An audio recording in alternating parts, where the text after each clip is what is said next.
State lawmakers unveiled new details in their push to legalize marijuana for recreational use tonight. That's right. The two sponsors leading the effort took questions from a crowded room at Springfield's Lincoln Library. Our Capitol Bureau Chief Mark Maxwell was there and has the latest. So, Mark, as they say, the devil is always in the details here. So what did we learn tonight? Paul, it sure is, and a lot of different groups have questions. Police, anxious parents, even some users have expressed concern with the fact that the potency of the product can sometimes be a concern. You've heard that phrase, not your grandfather's marijuana. Well, the supporters of this measure set out to answer those concerns tonight, and also to say that while the contents may be stronger in today's marijuana, it doesn't come in the same container either. This is not your grandfather's Ziploc baggie. State Representative Kelly Cassidy and State Senator Heather Stains rolled out their plan to legalize recreational marijuana statewide. The Stains-Cassidy bill would allow you to possess up to 30 grams at a time and allow local governments to opt out and keep cannabis illegal.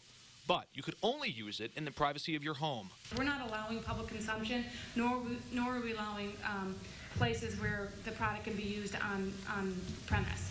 In front of a standing room only crowd, the Democrats stressed their desire for strong labeling requirements and penalties for youth. If a teen is found smoking cannabis, they don't lose their license. We're going to change that as well in the bill.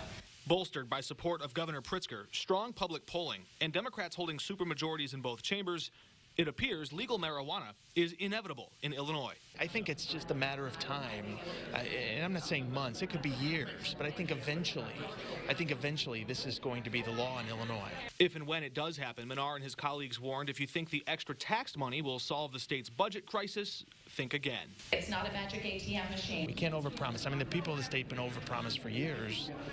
After lowering budget expectations, they shifted the debate to whether or not the prohibition actually works. Anita Bedell opposes all alcohol and drug use. She argued no amount of tax revenue could offset the social cost. If you make something legal, you make it acceptable, you make it accessible, more people are going to start using the drug. It's the same thing with alcohol. It's just going to be another huge social mess for our state.